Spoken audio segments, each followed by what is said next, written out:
an artist and creator, and I haven't been around in a while.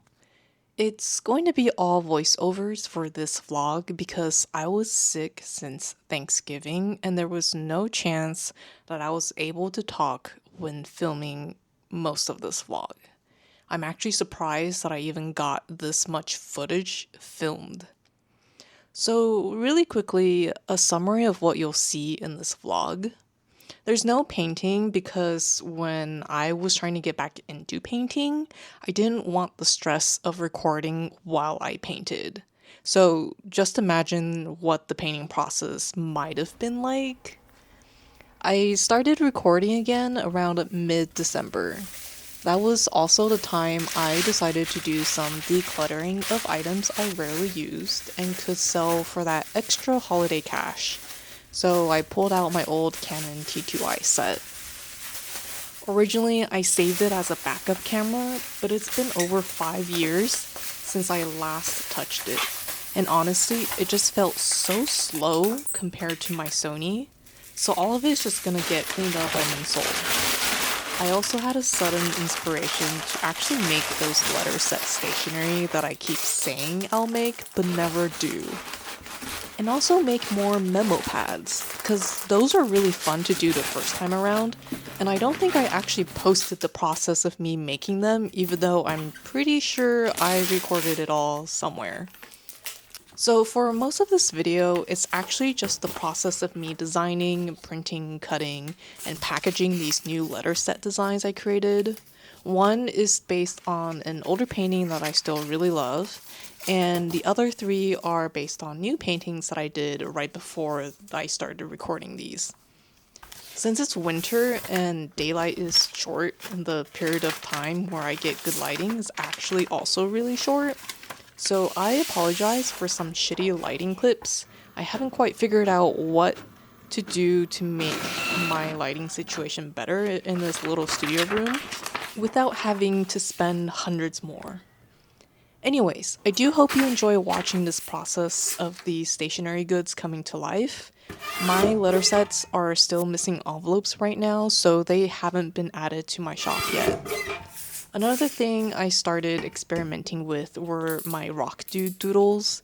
They started in my sketchbook during my couch potato era, and people suggested that I make stickers of them. I just so happen to have a pack of clear vinyl sticker paper that I haven't tried out yet, so I thought this was the perfect opportunity to try it out. Overall, it actually turned out pretty cute. I also tried to make clear bookmarks from these clear sticker paper and laminates. It's a technique that I saw from another artist online. That, for this purposes, didn't actually turn out as well as I imagined. At the end, I started creating greeting cards with hand-drawn doodles of my rock dudes. I also decided to make the envelopes by hand since I had templates and a whole bunch of unused cardstock. It's just a crafty thing I wanted to do, but I may actually list these on my shop at some point.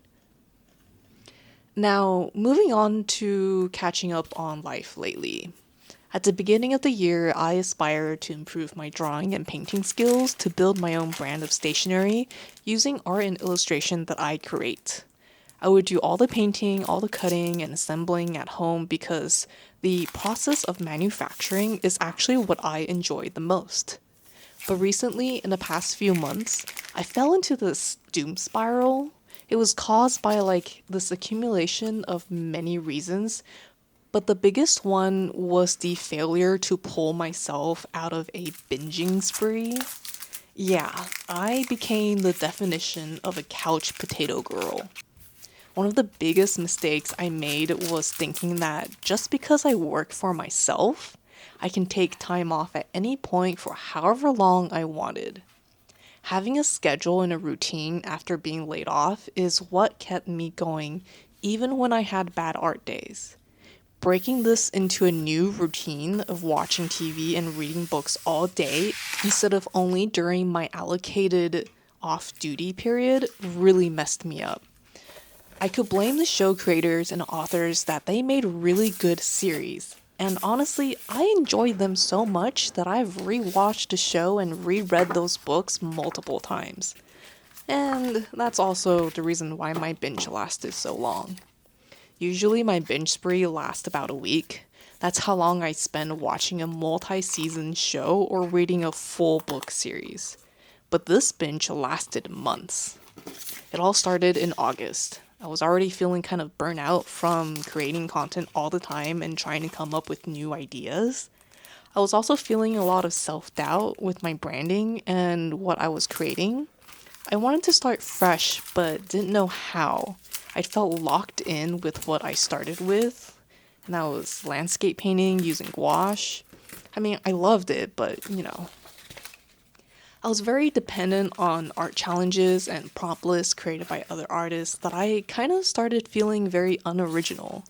It got to a point where I decided to take a long weekend and enjoy a bit of staycation life, something that I did quite often during my corporate life. By October, I had run through enough binging to feel satisfied and actually got bored of rewatching. It was good timing because October is the month for the biggest challenge of the year. I'd chosen 3 different prompts to work through and basically told myself to just do as many as I can, but switch between the prompts that actually inspire me. And guess what? Yeah, I flubbed real hard. I started off on a high note like most artists do, and felt really good to be drawing and painting again. At the end of the first week, I went out with some friends and basically socialized for the first time in a long time.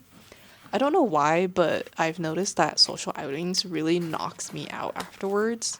I did really enjoy the outing, but it's like I'm unable to do anything else for days on afterwards. And so I went back to being a couch potato binger, and I started another series. So here we are. Have you ever had that point in life when the reality of the situation finally hits you? When the period of being intentionally ignorant comes to an end? I gave myself a year to essentially take a break from everything and just enjoy life the way I wanted to, and without others controlling my actions. But I really only ever felt in control for a few months of this past year. Those were the days where I enjoyed making art every single day. When I looked forward to the next day and pick up where I left off the day before. When I had a constant flow of ideas. When I felt inspired and supported by everyone around me. When I believed that what I was doing will actually succeed. I wanted to spend the whole year working on my art business. I knew since the start that it'll take time to build a brand, to learn the tools, to get used to handling everything by myself. And I knew on average that it takes about 3 years to hit the self-sustaining period, unless, you suddenly go viral and it continues on. I knew that eventually I will have to go back to a day job.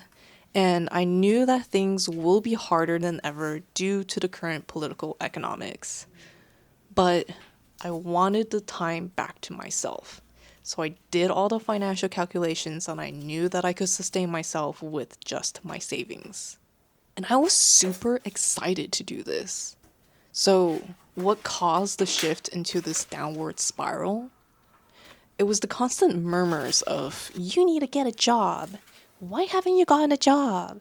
Go work for XYZ. Apply, apply, apply. Just get a whatever job. Stop wasting your time being unemployed.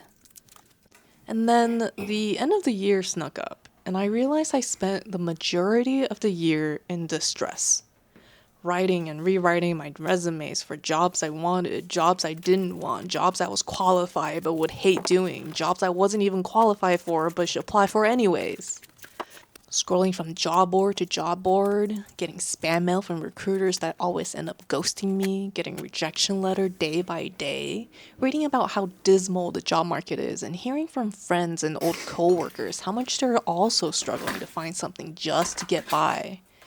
And I kind of let this bubble leak into my happiness of creating art.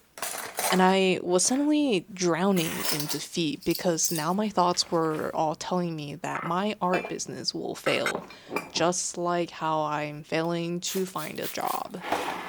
and now it's the end of the year, the reality of my situation has hit me, and I will probably end up in another dead-end job and let another attempt at starting an art business become a failure.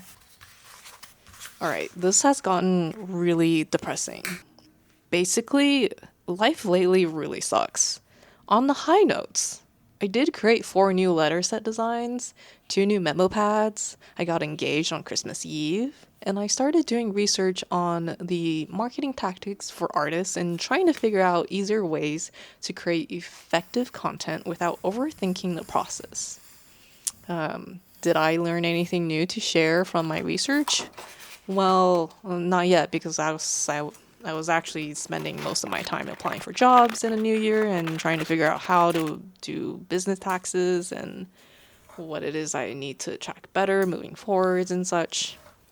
So I'm actually a project manager in my corporate life. I handle a lot of like business operation stuffs, and when I do that for my own business, I get really locked in and I cannot stop until everything is properly set up, organized, and visually stunning.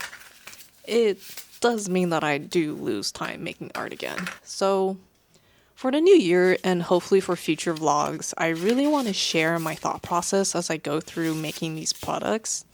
2025 was the year of figuring out how everything works. Now that I know most of it, 2026 is hopefully going to be the year I push for success. Because I'm honestly tired of applying for jobs and trying to chase down hiring managers. By the way, my specialty is in creative project management and technical writing. If you know anyone hiring, I would love to network and get a job offer. This is me throwing myself out there because resumes aren't working and everyone keeps telling me to network. I only have so many friends. For the month of January, I'm also running a big sale on all of my old inventory. I like to clear out as much as possible before relaunching my brand with the stationery that actually defines what I want to create. There's tons of stickers, some bookmarks, and memo pads, so please check out my Etsy shop at monotonousdiary.etsy.com. I also throw in some freebie stickers with every order.